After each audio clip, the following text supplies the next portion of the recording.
Three, two, one. News1.com here with Reverend Dr. Jamal Bryant of the Empowerment Temple in Baltimore. And we're here today trying to get more details on the Resurrect the Vote movement. I know that you had a nationwide calling for other denominations to get involved in the voting and electoral process. Could you tell us a bit about what that's all about and what Resurrect the Vote means for you?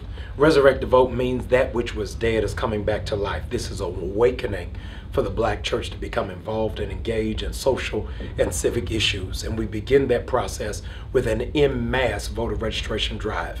So literally thousands of churches across the country interrupted their regular worship program to direct people, just as we did here in Baltimore, through the voting process of registration. I'm excited about it. Early this morning, the system almost crashed because so many people were trying to register. So my heart is really delighted to know that we're making traction. Actually, that's beautiful. So on Easter Sunday of all days, a lot of people out there, especially the people that I've talked to in the media, have said, well, it's interesting that Pastor Bryant would do this on Easter Sunday. Why this day versus another day?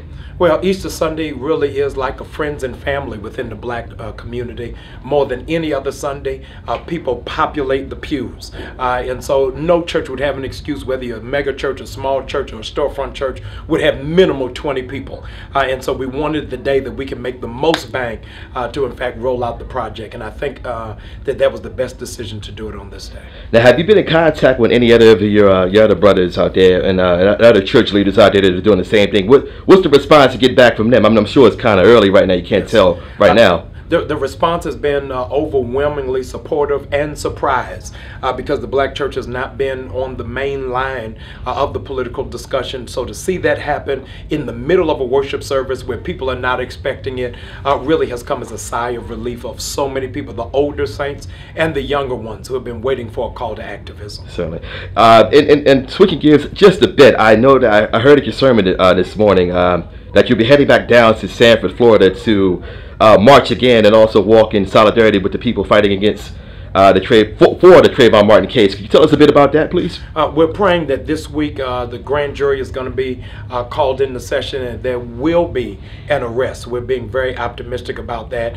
If not, we're moving to escalate civil disobedience where there'll be sit-ins across the state of Florida that justice will be able to prevail. So I'm going in Tuesday hoping that the higher good will take place in Sanford, Florida. And lastly, before we get out of here, could you just leave us with a message for the News One audience about what Resurrect the Vote means and also just what you've been doing socially and actively within the church community?